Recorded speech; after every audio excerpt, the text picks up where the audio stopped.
হাদিসের মধ্যে এসেছে যেদিন আল্লাহর হাবিবের রূহ মুবারক কবজ করা হয় সেদিন জিবরাইল আমিনের সাথে আরো একজন ফেরেশতা আগমন করেছেন, নতুন আরেকজন মেহমান আগমন করেছেন, যেই ফেরেশতা আগে পরে কোনোদিন নবী আলাইহিস সালামের দরবারে আগমন করেন নাই। জিবরাইল আমিন আল্লাহর হাবিবের হুজরা মুবারকের সামনে দাঁড়িয়ে সালাম জানিয়ে বললেন, ইয়া রাসূলুল্লাহ, আজকে আমার সঙ্গে আরেকজন নতুন মেহমান, নতুন ফেরেশতা নিয়ে আসি, আপনি যদি অনুমতি দান করেন তাহলে তাকে নিয়ে আপনার নিকট প্রবেশ করব। অনুমতি প্রদান করার পর মালাকুল মউত আজরাইল আলাইহিস সালাম আল্লাহর হাবিবকে সালাম জানিয়ে বললেন, ইয়া রাসূলুল্লাহ, দুনিয়ার মধ্যে আপনার আগে এবং পরে কোনো মানুষের জান কবজ করার জন্য আমি মালাকুল মউত কোনোদিন অনুমতি প্রার্থনা করি নাই। আজকে আমি আপনার রূহ মুবারক কবজ করার জন্য অনুমতি প্রার্থনা করেছি। আল্লাহর হাবিব বললেন, ও মালাকুল মউত, যদি অনুমতি প্রদান না করি কি করবেন? জিবরাইল আমিন আজরাইল আলাইহিস সালাম বললেন, ইয়া রাসূলুল্লাহ, আল্লাহ তাআলা বলেছেন সরাসরি উপরে চলে আসতে, তবে শুনে রাখুন স্বয়ং আল্লাহ তাআলা আপনার দিদারের জন্য, সাক্ষাতের জন্য বেকুল হয়ে অপেক্ষা করতেছেন। এ কথা শোনা মাত্রই আল্লাহর হাবিব বললেন, ও মালাকুল মউত, তাহলে আর বিলম্ব করো না, তাড়াতাড়ি আমার জানটা তুমি কবজ করে নাও। আল্লাহর নবীর যখন সাকরাতুল মউত শুরু হলো, আল্লাহর নবীর প্রাণপ্রিয় কন্যা ফাতেমা রাদিয়াল্লাহু আনহা নবীজির পাশে অবস্থান করেছেন। তিনি বলেন, আমি দেখলাম আল্লাহর নবীর হাতটা এরকম ভাবে একবার সংকোচন করছেন, আর একবার তিনি এরকম হাতটাকে মিলিয়ে দিচ্ছেন, প্রসারিত করে দিচ্ছেন। আল্লাহর নবীর কন্যা ফাতেমা রাদিয়াল্লাহু আনহা বলেন, সেই সময় নবীজির পুরো শরীরটা চাদর দ্বারা ঢেকে রাখা ছিল। আমি চাদরটা উঠিয়ে দেখি আল্লাহর নবীর প্রতিটি পশমের লোমকূপ থেকে দরদর করে ঘাম ঝরতেছে। সুবহানাল্লাহ। এরপর আল্লাহর হাবিব মালাকুল মউতকে বললেন, ও মালাকুল মউত, তুমি আবার আমার জানটা কবজ করো। মালাকুল মউত আজরাইল আলাইহিস সালাম যখন আল্লাহর হাবিবের বুকের উপর হাত রাখলেন, নবী আমার বলেন, ও মালাকুল মউত, মনে হয় না তুমি তোমার হাতটা আমার বুকের উপর রেখেছ, মনে হচ্ছে তুমি গোটা উহুদ পাহাড়টা আমার বুকের উপর চাপিয়ে দিয়েছ। সুবহানাল্লাহ। নবীজি সাল্লাল্লাহু আলাইহি ওয়াসাল্লাম, যিনি ছিলেন সর্বকালের সর্বযুগের সর্বশ্রেষ্ঠ মানব, তিনিও পর্যন্ত মৃত্যুর যন্ত্রণার সম্মুখীন হয়েছেন। আল্লাহ রাব্বুল আলামিন বলেন, ওয়াজাআত সাকরাতুল মাউতি বিল হাক্কি যালিকা মা কুনতা বিনহু তাহিদ। নিঃসন্দেহে মৃত্যুর যন্ত্রণা আসবে আসবে, যা থেকে তোমরা টাল বাহানা করতে। আম্মা জান আয়েশা রাদিয়াল্লাহু আনহা থেকে বর্ণিত, তিনি বলেন, আল্লাহর নবীর মৃত্যু তো আমার কোলে থাকা অবস্থায় হয়েছে। আমি দেখেছি আল্লাহর নবী আলাইহিস সালামের মাথার পাশে একটা ঠান্ডা পানির পেয়ালা রাখা ছিল। আল্লাহর নবীর যখন মৃত্যুর যন্ত্রণা শুরু হয়ে গেল, ঠান্ডা পানির পেয়ালার মধ্যে বারবার তিনি হাত ঢুকাইতেন, চেহারা মুছতেন, আর তিনি বলতেন, লা ইলাহা ইল্লাল্লাহ ইন্না লিল মাউতি সাকারাত। আল্লাহ ছাড়া কোনো মাবুদ নাই, উপাস্য নাই, নিশ্চয় মৃত্যুর যন্ত্রণা বড় কষ্টের, মৃত্যুর যন্ত্রণা বড় কঠিন। আল্লাহর নবী আলাইহিস সালাম তিনিও মৃত্যুর যন্ত্রণার সম্মুখীন হয়েছেন। সুতরাং আমাদের প্রত্যেকের মৃত্যুর যন্ত্রণা আসবেই আসবে। আল্লাহ রাব্বুল আলামিন বলেন, কুল্লু নাফসিন যায়িকাতুল মাউত ওয়া ইন্নামা তুওয়াফাউনা উজুরাকুম ইয়াওমাল কিয়ামাহ فمن زحزح عن النار وأدخل الجنة فقد فاز ওয়ামাল হায়াতুদ দুনিয়া ইল্লা মাতাউল গুরুর। আল্লাহ বলেন প্রত্যেক প্রাণী মৃত্যুর স্বাদ আস্বাদন করবে এবং কিয়ামতের দিন তোমাদেরকে কর্মের বদলা প্রতিফল প্রদান করা হবে। আর যাকে জাহান্নাম থেকে দূরে রাখা হবে জান্নাতে প্রবেশ করানো হবে। আল্লাহ বলেন ফাকাদ ফাজ, সেই হলো সফল কাম। আর এই পার্থিব জীবন প্রতারণার বস্তু ছাড়া আর কিছুই নয়। মৃত্যু হলো ইউনিভার্সাল ট্রুথ তথা আল্লাহ পাকের চূড়ান্ত শাশ্বত চিরন্তন বিধান, যেই বিধানের কোনো নড়চড় নাই, পরিবর্তন নাই, যেই বিধানের কোনো বিকল্প নাই। নিঃসন্দেহে মৃত্যু আসবেই আসবে। মৃত্যুর ব্যাপারে কারো কোনো দ্বিমত নাই। অতীতেও ছিল না, বর্তমানেও নাই, ভবিষ্যতেও থাকবে না। মৃত্যু এক অনিস্বীকার্য বিষয়। পৃথিবীতে এমন অসংখ্য নাস্তিক আছে, বেঈমান আছে, যারা আমার আল্লাহর অস্তিত্ব বিশ্বাস করে না, পরকাল, জান্নাত, জাহান্নাম বিশ্বাস করে না।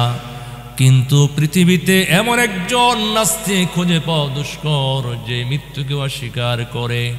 মোট কথা, মৃত্যুকে সবাই স্বীকার করে। মৃত্যুর জন্য নির্দিষ্ট কোনো সময়ক্ষণ নেই। বর্তমান বিজ্ঞানেরই চরম উৎকর্ষতার যুগেও মৃত্যুর সময়ক্ষণ নির্ধারণ করা, নির্ণয় করা সম্ভব হয়নি। কে কখন মারা যাবে তার কোনো ঠিকানা নাই। আমি আপনি এখন মারা যাব না 1 মিনিট পরে মারা যাব, না 1 ঘন্টা, 1 দিন, 1 সপ্তাহ, 1 মাস, 1 বছর পরে মারা যাব, কেউ বলতে পারে না।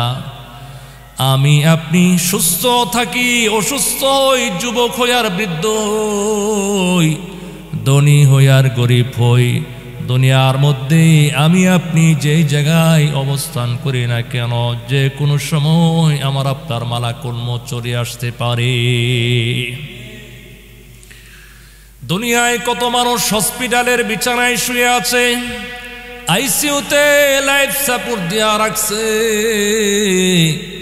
বছরের পর বছর অতিবাহিত হয়ে যায়, ভাতও খাই নাই, চাও খাই নাই, ফলও খাই নাই, রুটিও খাই নাই, নাকের মধ্যে নল দেওয়া রাখছে, খাবারের জন্য মরে নাই, মাসের পর মাস বেঁচে আছে। আবার একজন মানুষ সুস্থ সবল অবস্থায় বাড়ি থেকে বাজারে যাওয়ার পথে কিংবা কর্মস্থলে যাওয়ার পথে রোড অ্যাক্সিডেন্ট করে মৃত্যুবরণ করে। আমাদের চোখের সামনে এমন কত ঘটনা আমরা দেখেছি। মা তার সন্তানকে নিজ হাতে খাবার তুলে খাওয়ায়। ওই সন্তান কর্মস্থলে যাওয়ার সময় কিংবা কলেজ ভার্সিটিতে যাওয়ার সময় রোড অ্যাক্সিডেন্ট করে মৃত্যুবরণ করে। ওই সন্তান আর সুস্থ অবস্থায় বাড়িতে ফিরে আসতে পারে না। বাড়িতে যখন আসে তখন তার নাম হয়ে যায় লাশ। মসজিদের মাইকে অ্যানাউন্স করা হয়, দিঘির চারা মধ্যপাড়া নিবাসী অমুক এলাকার অমুকের পুত্র অমুক টাইমে ইন্তেকাল করেছে। আগামীকাল দিঘির চালা মধ্যপাড়া কেন্দ্রীয় জামি মসজিদে তার জানাজার নামাজ হবে। বলুন তো এমন অ্যানাউন্স আছে না নাই? একদিন তোমারি নাম মসজিদে হবে এলান, তৈরি থেকো তৈরি রেখো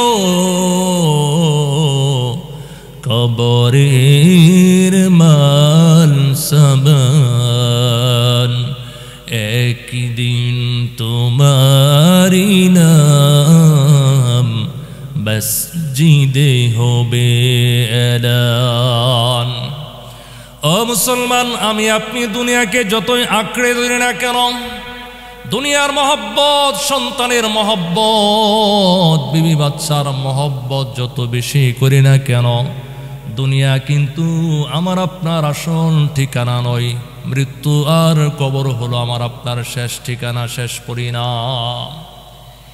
এই মৃত্যু আল্লাহ রাব্বুল আলামিন প্রত্যেকের জন্য নির্ধারণ করে রেখেছেন। যদিও মৃত্যুর সময়টা কারো জানার বাকি নাই, যদিও মৃত্যুর সময়টা কারো জানা নাই, আল্লাহ রাব্বুল আলামিন পবিত্র কোরআনে কারীমের মধ্যে বলেছেন, فَإِذَا جَاءَ أَجَلُهُمْ لَا يَسْتَأْخِرُونَ سَاعَةً وَلَا يَسْتَقْدِمُونَ। আল্লাহ তাআলা আমাদের জন্য মৃত্যুর যে সময় নির্ধারণ করে রেখেছেন, সেই মৃত্যু 1 সেকেন্ড আগেও কার্যকর হবে না, 1 সেকেন্ড বিলম্বেও কার্যকর হবে না। মালাকুল মউত জাস্ট টাইমে যথাসময় যথাস্থানে উপস্থিত হয়ে যাবে। পয়গম্বর আরবি সাল্লাল্লাহু আলাইহি ওয়াসাল্লাম হাদিসে পাকে জানিয়ে দিয়েছেন, ইদা কাদাল্লাহু লিআবদিন আন ইয়ামুতা বিআরদিন জাআলা লাহু ইলাইহা হাজাতান। আল্লাহ তাআলা যার যেখানে মৃত্যু লিখে রেখেছেন, মৃত্যুর প্রয়োজন, তাকে সেই জায়গায় নিয়ে উপস্থিত করবে। বিদেশের মাটিতে কেউ মরার জন্য যায় না, কিন্তু কত মানুষ বিদেশ থেকে লাশ হয়ে ফেরত আসে, ঠিক না বলেন? এজন্য আল্লাহ তাআলা যার যেখানে মৃত্যুর ফয়সালা করে রেখেছেন, মৃত্যুর প্রয়োজন, তাকে সেই জায়গায় নিয়ে উপস্থিত করবে। আল্লাহ রাব্বুল আলামিন সূরা আলে ইমরানের 154 নম্বর আয়াতে বলেন, কুল লাউ কুনতুম ফি বুয়ুতিকুম লাবারাযাল্লাযীনা কুতিবা আলাইহিমুল কাতলু ইলা মাদাজিইহিম। আল্লাহ বলেন, হে নবী আপনি বলুন, তোমরা যদি তোমাদের ঘরে বাসাবাড়িতে অবস্থান করো, তথাপি আল্লাহ তাআলা যার যেখানে মৃত্যু নির্ধারণ করে রেখেছেন, মৃত্যুর প্রয়োজন, তাকে সেই জায়গায় নিয়ে উপস্থিত করবে। এই আয়াতের ব্যাখ্যায় মুফাসসিরিন কিরাম একটি ঘটনা লিখেছেন। বাদশাহ সুলাইমান আলাইহিস সালামের মন্ত্রী পরিষদে একজন অতি অভিজ্ঞ মন্ত্রী ছিলেন। সেই মন্ত্রী আবার তার বাবা পয়গম্বর দাউদ আলাইহিস সালামেরও মন্ত্রী পরিষদের সদস্য ছিলেন। একদিন সকালবেলা সেই মন্ত্রী বাদশাহ সুলাইমান আলাইহিস সালামের দরবারে বসা আছেন। এমন সময় একজন অপরিচিত ব্যক্তি পয়গম্বর সুলাইমান আলাইহিস সালামের দরবারে আগমন করলেন। অপরিচিত লোকটি আগমন করার পর বারবার মন্ত্রীর দিকে আজীব দৃষ্টিতে তাকাচ্ছিলেন। আগন্তুক অপরিচিত লোকটির চাউনিতে মন্ত্রীর মনে বেশ ভয় ধরে গেছে। এবার অপরিচিত আগন্তুক চলে যাওয়ার পর মন্ত্রী বলছে, বাদশাহ সুলাইমান, এইমাত্র আপনার দরবারে যে লোকটি আগমন করেছে সে কে? এই লোকটির চাউনিতে আমার অন্তরে বেশ ভয় আর আতঙ্ক ধরিয়ে দিয়েছে। বাদশাহ সুলাইমান আলাইহিস সালাম বলতেছেন, লোকটা হলো মৃত্যুর ফেরেশতা মালাকুল মউত আজরাইল আলাইহিস সালাতু ওয়াস সালাম। এমনিতে তার তাকানোতে পেয়েছে ভয়। যখন শুনবে লোকটি মৃত্যুর ফেরেশতা মালাকুল মউত আজরাইল আলাইহিস সালাম, বলুন তো ভয় বাড়বে না কমবে? অবশ্যই ভয় বাড়বে, ঠিক না? এবার মন্ত্রী বলছে, বাদশাহ সুলাইমান, আপনি বাতাসকে একটু হুকুম করুন, বাতাস যেন আমাকে এখান থেকে হাজার হাজার মাইল দূরে নির্জন নিরিবিলি একটা দ্বীপের মধ্যে রেখে আসে। আল্লাহ তাআলা পয়গম্বর সুলাইমান আলাইহিস সালামকে এত বড় বাদশাহী রাজত্ব হুকুমত দান করেছেন, দুনিয়ার মধ্যে কিয়ামত পর্যন্ত আর কাউকে এত বড় বাদশাহী দান করা হবে না। আল্লাহ রাব্বুল আলামিন পয়গম্বর সুলাইমান আলাইহিস সালামের বক্তব্য কোরআনে কারীমের মধ্যে তুলে দিয়েছেন। পয়গম্বর সুলাইমান আলাইহিস সালাম দোয়া করেছেন, রব্বি হাবলি মুলকান লা ইয়ানবাগি লিআহাদিন মিন বাদি। আমাদের দুনিয়ার মানুষের বাদশাহী রাজত্ব চলে শুধুমাত্র মানুষের উপর, আর আল্লাহ তাআলা পয়গম্বর সুলাইমান আলাইহিস সালামকে এত বড় বাদশাহী রাজত্ব দান করেছেন। তার বাদশাহী চলত মানব দানব জিন ইনসান, পাহাড় পর্বত, নদী নালা, খাল বিল, এমনকি বাতাস পর্যন্ত তার হুকুমের অনুগত ছিল। মন্ত্রী বারবার বলার পর পয়গম্বর সুলাইমান আলাইহিস সালাম বাতাসকে হুকুম করলেন। বাতাস মুহূর্তের মধ্যে তার মন্ত্রীকে রাজদরবার থেকে হাজার হাজার মাইল দূরে হিন্দুস্তানের একটা নির্জন নিরিবিলি দ্বীপের মধ্যে রেখে আসলো। এর কয়েকদিন পর যখন মালাকুল মউত আজরাইল আলাইহিস সালাম বাদশাহ সুলাইমান আলাইহিস সালামের দরবারে আগমন করলেন, বাদশাহ সুলাইমান আলাইহিস সালাম ওই মন্ত্রী ওই মালাকুল মউতকে জিজ্ঞেস করলেন, আপনি আমার মন্ত্রীর দিকে ওরকম ভাবে তাকাচ্ছিলেন কেন? বেচারা মন্ত্রী তো আপনার আজীব দৃষ্টিতে তাকানোতে ভয় পেয়ে গেছে। মালাকুল মউত বলছে, পয়গম্বর সুলাইমান, আমি যেই মাত্র আপনার দরবারে আগমন করেছি, আমি আপনার মন্ত্রীকে দেখে বেশ আশ্চর্য হয়ে গেলাম, কারণ এই লোকটির মৃত্যুর পরোয়ানা আমার হাতে চলে আসে, আর আল্লাহ তাআলা আমাকে আদেশ করেছেন তার মৃত্যু যেন আমি এখান থেকে হাজার হাজার মাইল দূরে হিন্দুস্তানের একটা নির্জন নিরিবিলি দ্বীপের মধ্যে কার্যকর করি। আমি আপনার দরবারে আগমন করার পর আপনার মন্ত্রীর দিকে বারবার এজন্য তাকাচ্ছিলাম আর চিন্তা করতেছিলাম, এই লোকটার মৃত্যু আর মাত্র কয়েক ঘন্টা পর এখান থেকে হাজার হাজার মাইল দূরে কার্যকর করা হবে। এই লোকটা এত দূরের পথ, এত দূরের রাস্তা, এত অল্প সময়ের মধ্যে কেমনে পাড়ি দিবে? পয়গম্বর সুলাইমান বললেন, তারপরে কি হলো? মালাকুল মউত বলছে, আমি যথাসময় যথাস্থানে গিয়ে উপস্থিত হইলাম, গিয়ে দেখি আপনার মন্ত্রী আমি মালাকুল মউতের জন্য অপেক্ষা করতেছে। এরপরে আমি সেই জায়গায় তার জানটা কবজ করে নেই। মৃত্যু তো প্রত্যেকের জন্য নির্ধারিত অবধারিত বিষয়। মৃত্যু হলো সুনিশ্চিত গন্তব্যের নাম। দুনিয়ার মধ্যে এমন কোনো মানুষ নাই যে ব্যক্তি মৃত্যু থেকে পালিয়ে বাঁচতে পারে। মৃত্যু থেকে পালিয়ে যাওয়ার কোনো রাস্তা নাই, মৃত্যুর হাত থেকে বাঁচারও কোনো উপায় নাই। আল্লাহ রাব্বুল আলামিন বলেছেন, কুল ইন্নাল মাউতাল্লাযী তাফিরুনা মিনহু ফাইন্নাহু মুলাকীকুম ثم تردون إلى عالم الغيب والشهادة فينبئكم بما كنتم تعملون। আল্লাহ বলেন, হে নবী আপনি বলুন, নিশ্চয়ই তোমরা যে মৃত্যু থেকে পলায়ন করছো, এই মৃত্যু তোমাদের সাথে সাক্ষাৎ করবে। তোমাদেরকে দৃশ্য অদৃশ্যের পালন কর্তা আল্লাহর কাছে তোমাদের সমস্ত বিষয়ের হিসাব প্রদান করতে হবে। প্রসিদ্ধ তাবি মুজাহিদ রাহমাতুল্লাহ আলাইহি থেকে বর্ণিত আছে, দুনিয়ার মধ্যে এমন কোনো ঘর নাই, এমন কোনো বাসস্থান নাই যেই গড়গুলো বাসস্থানগুলো সকাল সন্ধ্যা দুইটাই মালাকুল মউত আজরাইল আলাইহিস সালাম পরিদর্শন প্রদক্ষিণ করে যান না। দুনিয়ার বুকে এমন কোনো ঘর নাই, চাই সেই ঘরটা মাটির তৈরি হোক কিংবা কাচের তৈরি গড় হোক, এমন কোনো ঘর নাই যেই ঘরে মালাকুল মউত আজরাইল আলাইহিস সালাম প্রবেশ করতে পারমিশন লাগে, অনুমতি লাগে। বলুন তো, মালাকুল মউত কারো জান কবজ করার জন্য কোনোদিন অনুমতি প্রার্থনা করেছেন? করেন নাই। শুধুমাত্র কেবলমাত্র পৃথিবীর মধ্যে একজন ব্যক্তির জান কবজ করার জন্য মালাকুল মউত হযরত আজরাইল আলাইহিস সালাম অনুমতি প্রার্থনা করেছেন। তিনি আর কেউ নন, তিনি হলেন আমার আপনার প্রাণপ্রিয় নবী, দুজাহানের সরদার জনাবে মুহাম্মাদুর রাসূলুল্লাহ সাল্লাল্লাহু আলাইহি ওয়াসাল্লাম।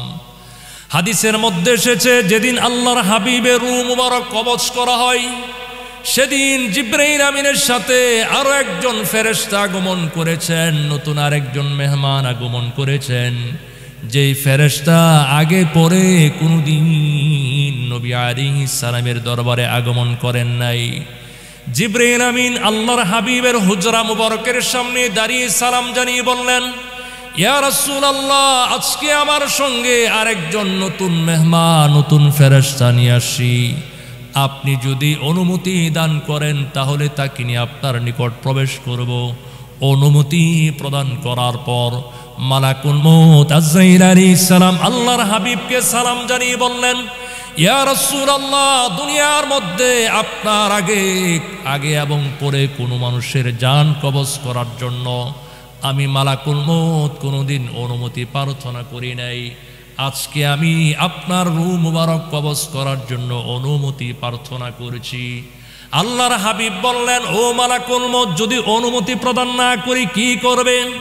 জিবরাইল আমিন আজরাইল আলাইহিস সালাম বললেন, ইয়া রাসূলুল্লাহ, আল্লাহ তাআলা বলেছেন সরাসরি উপরে চলে আসতে, তবে শুনে রাখুন স্বয়ং আল্লাহ তাআলা আপনার দিদারের জন্য, সাক্ষাতের জন্য বেকুল হয়ে অপেক্ষা করতেছেন।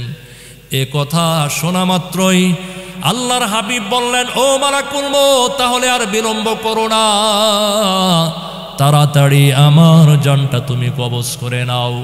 আল্লাহর নবীর যখন সাকরাতুল মউত শুরু হলো, আল্লাহর নবীর প্রাণপ্রিয় কন্যা ফাতেমা রাদিয়াল্লাহু আনহা নবীজির পাশে অবস্থান করেছেন।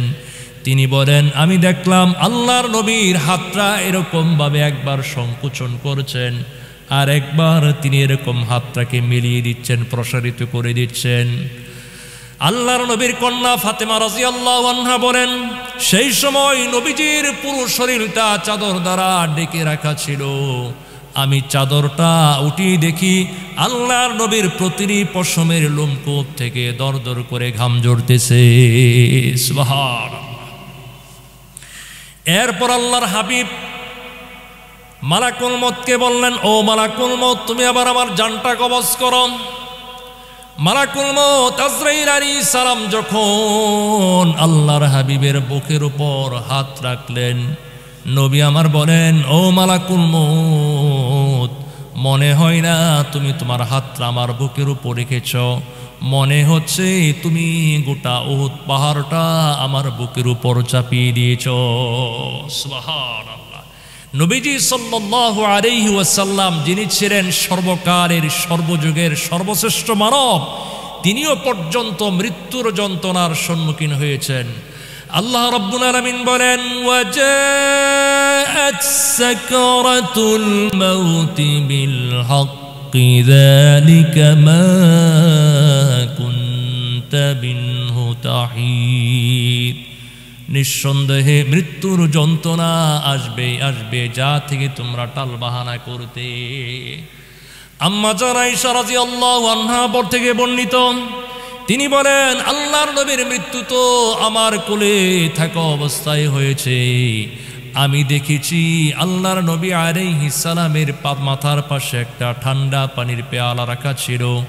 আল্লাহর নবীর যখন মৃত্যুর যন্ত্রণা শুরু হয়ে গেল, ঠান্ডা পানির পেয়ালার মধ্যে বারবার তিনি হাত ঢুকাইতেন, চেহারা মুছতেন, আর তিনি বলতেন, লা ইলাহা ইল্লাল্লাহ ইন্না লিল মাউতি সাকারাত। আল্লাহ ছাড়া কোনো মাবুদ নাই, উপাস্য নাই, নিশ্চয় মৃত্যুর যন্ত্রণা বড় কষ্টের, মৃত্যুর যন্ত্রণা বড় কঠিন। আল্লাহর নবী আলাইহিস সালাম তিনিও মৃত্যুর যন্ত্রণার সম্মুখীন হয়েছেন। সুতরাং আমাদের প্রত্যেকের মৃত্যুর যন্ত্রণা আসবেই আসবে। সম্মানিত হাজিরিন, পৃথিবীর মধ্যে এমন কোনো ব্যক্তি নাই যাদের রূহ জান কবজ করার জন্য মালাকুল মউত অনুমতি প্রার্থনা করেন। হাদিস শরীফের মধ্যে আসছে, মালাকুল মউত যখন আমাদের আপনজনদের জান কবজ করে নেয়, তখন আমরা আমাদের আপন জনের মৃত্যুতে তখন আমরা বিলাপ করে, কন্দন করি, কান্নাকাটি করি। মালাকুল মউত তখন আমাদেরকে সম্বোধন করে বলে, ও আল্লাহর বান্দারা, আমার কোনো দোষ নাই, বরং আমি আল্লাহর পক্ষ থেকে আদিষ্ট নির্দেশিত। আর তোমাদের আপন জনদের জানটা আমি যথাসময় কবজ করে নিয়েছি। শুধু তাই নয়, মালাকুল মউত তখন আমাদেরকে সম্বোধন করে বলে, শুনে রাখো, আজকে যেমন তোমাদের আপন জনদের জান কবজ করার জন্য তোমাদের ঘরে বাসা বাড়িতে আগমন করেছি, অদূর ভবিষ্যতে তোমাদেরও জান কবজ করার জন্য বারবার আমি তোমাদের ঘরে আগমন করব। আল্লাহর নবী বলেন, মালাকুল মউতের এই কথা যদি আমরা জীবিত মানুষ শুনতে পেতাম, তাহলে আমরা আমাদের আপন জনদের জন্য কান্নাকাটি না করে আমরা আমাদের নিজেদের জন্য বিলাপ করে ক্রন্দন করতাম। আমরা প্রত্যেকে আমাদের মৃত্যুর জন্য প্রস্তুতি গ্রহণ করতে শুরু করে দিতাম। বড় দুঃখ আর পরিতাপের বিষয় যে মৃত্যু প্রতিনিয়ত আমাকে আপনাকে অনুসরণ করছে। আমরা ম্যাক্সিমাম মানুষ মৃত্যু এবং মালাকুল মউত আজরাইল আলাইহিস সালামকে ভুলে গেছি, কিন্তু মালাকুল মউত আজরাইল আলাইহিস সালাম এক সেকেন্ডের জন্য আমাকে আপনাকে ভুলে নাই। হাদিস শরীফের মধ্যে আসছে, আমরা তো অধিকাংশ মানুষ কবরকেও ভুলে গেছি, কিন্তু কবর এক মুহূর্তের জন্য আমাদের কথা ভুলে নাই। আল্লাহর নবী হাদিসের এক বর্ণনায় বলেছেন, প্রত্যেক মানুষের কবর তাকে দৈনিক 20 বার ডেকে ডেকে স্মরণ করে করে বলে, ও দুনিয়ার মানুষ কান খাড়া করে শোনো, আনা বাইতুল ওয়াহদা, আনা বাইতুল গুরবা, আনা বাইতুত তুরাব, আনা বাইতুল যুলুমাত, আনা বাইতুল হাইয়াতি ওয়াল আকারিব। কবর আমাদেরকে বলে, আমি নির্জনতার ঘর, আমি একাকিত্বের ঘর, আমি সাপ বিচ্ছুর ঘর, আমি মাটির ঘর, আমি অন্ধকারাচ্ছন্নের ঘর। সুতরাং আমার ঘরে আসার আগে দুনিয়ার জমিন থেকে তুমি আমল দ্বারা সুসজ্জিত হয়ে আসো। অন্ধকার কবরে আলোর জন্য দুনিয়ার মধ্যে আমাদের আমল বেশি বেশি করে করতে হবে। ও মুসলমান, আমরা দুনিয়ার মধ্যে বাগান বাড়ি করেছি, ডাক বাংলো করেছি, মরুভূমিকে শহর বানিয়েছি। দুনিয়ার 60-70 বছরের জিন্দিগিতে আরাম আয়েশের জন্য আমরা কত আয়োজন, কত প্রস্তুতি সম্পন্ন করেছি। দুনিয়ার মধ্যে আমাদের বেডরুমের বিছানার চাদর পুরাতন হলে আমরা ওয়াশিং মেশিনে ধুলাই করে নতুন করে নেই। আমাদের গায়ের জামাই ময়লা লাগলে কিংবা ঘাম থেকে দুর্গন্ধ ছড়াইলে সাথে সাথে আমরা জামাটা পরিবর্তন করে নেই। যেদিন কবরের মধ্যে কোনো বিছানার চাদর থাকবে না, কোনো বালিশ থাকবে না, আবার প্রচণ্ড প্রচণ্ড গরমের সময় প্রচণ্ড গরম থেকে বাঁচার জন্য কবরের মধ্যে কোনো এসি, এয়ার কুলার, ইলেকট্রিসিটি, পাখার কোনো ব্যবস্থা থাকবে না। আবার প্রচণ্ড ঠান্ডা কনকনে শীত থেকে বাঁচার জন্য কবরের মধ্যে কোনো খাতা, কম্বল, ল্যাপ, তোশক, জাজিমের ব্যবস্থা থাকবে না। রুম হিটারের কোনো ব্যবস্থা থাকবে না। যেদিন কবরে থাকবে মাটির বিছানা, মাটির বালিশ, কবরের ডানেও মাটি, বামেও মাটি, সামনেও মাটি, পিছনেও মাটি, যেদিকে তাকাইবেন শুধু মাটি আর মাটি। ও মুসলমান, দুনিয়ার মধ্যে সিস্টেম হলো আমার আপনার বাসা বাড়িতে আমরা কলিং বেল লাগাই। কলিং বেলে চাপ দিলে সাথে সাথে কাজের লোক গোলাম বান্দি এসে উপস্থিত হয়ে আমার আপনার কাজকর্ম করে দেয়। কিন্তু কবরের মধ্যে কোনো কাজের লোক থাকবে না। দুনিয়াতে আমার আপনার সিকিউরিটি ব্যবস্থা কত টাইট করা হয়, কবরের মধ্যে আমার আপনার কোনো বডিগার্ড থাকবে না, কোনো সিকিউরিটি গার্ড থাকবে না, এসএফ বাহিনী থাকবে না। কবরের মধ্যে কেউ আমার আপনার সঙ্গে কথা বলবে না, কবরে কেউ আমার আপনার কথা শুনবেও না। ও বন্ধু, ওই নির্জন কবরে আমাকে আপনাকে একাকী থাকতে হবে। দুনিয়ার মধ্যে আমরা লক্ষ লক্ষ কোটি কোটি টাকা খরচ করে যে আমরা বাড়ি বানাই, বাড়ি নির্মাণ করি, ওই বাড়ির মধ্যে একাকী থাকতে ডর লাগে, ভয় লাগে। ও বন্ধু, দুনিয়ার মধ্যে আমার আপনার সাথে আমাদের পরিবার আছে, মা আছে, বাবা আছে, নেতার সাথে কর্মী আছে, কর্মীর সাথে নেতা আছে। তারপরও তো দুনিয়াতে আমাদের নির্মাণকৃত বাড়িতে থাকতে ডর লাগে, ভয় লাগে। ও ও বন্ধু, কিন্তু আমাকে আপনাকে রাতের বেলা দিনের বেলা নির্জন কবরে একাকী থাকতে হবে। কবর এমন জায়গায় আমরা দেখি, এমন জায়গায় আমরা আমাদের আপনজনদেরকে দাফন করি, কবরটা হয় জঙ্গলের মধ্যে বাঁধজারের নিচে। এমনকি আমরা নিজ চোখে দেখেছি কবর লোকালয় থেকে এত দূরে কবর দেওয়া হয়। দিনের বেলা একাকী যাইতে, সেই কবরের পাশে একাকী যাইতে ডর লাগে, শরীরের পশম পর্যন্ত দাঁড়িয়ে যায়। ও বন্ধু, ওই কবরে আমাকে আপনাকে একাকী থাকতে হবে। আরে দুনিয়ার মধ্যে যে আমরা ধন সম্পদ জনশক্তি নিয়ে অহংকার করলাম, গর্ব করলাম, আর এই দুনিয়াতে আমাদের পরিবার, স্ত্রী, পুত্র, সন্তানদের মুখে একটু হাসি ফোটানোর জন্য রাত দিন পরিশ্রম করেছি, হালাল হারামের মধ্যে কোনো পার্থক্য করলাম না। যেই পরিবারের জন্য মানুষকে খুন করলাম, হত্যা করলাম, গুম করলাম, যেই সম্পদের লোভে পড়ে আমরা মানুষকে হত্যা করতেও পর্যন্ত দ্বিধা করলাম না, এমন একটা সময় আসবে যেদিন আমার আপনার ধন সম্পদ সন্তান সন্ততি বিন্দু পরিমাণ কাজে আসবে না। আল্লাহ রাব্বুল আলামিন বলেন, ইয়াউমা লা ইয়ানফাউ মালুন ওয়ালা বানুন ইল্লা মান আতাল্লাহা বিকলবিন সালিম। আল্লাহ বলেন, সেদিন তোমাদের ধন সম্পদ সন্তান সন্ততি বিন্দু পরিমাণ কাজে আসবে না। কাজে আসবে কেবলমাত্র পরিশুদ্ধ ঈমান আর অন্তর, পরিশুদ্ধ ঈমান আর আমল। এজন্য দুনিয়ার জীবনে আমাদেরকে আমল করতে হবে। দুনিয়ার যে সম্পদ আমরা বানিয়েছি, এই সম্পদ দুনিয়ার মধ্যেই তো কাজে আসে না, মৃত্যুবরণ করার পর কাজে আসার কোনো প্রশ্নই নাই। এজন্য দুনিয়ার মধ্যে আমার আপনার বাড়ি গাড়ি অর্থ ধন সম্পদ কোনো কিছুই যাবে না, যাবে কেবলমাত্র একমাত্র আমল।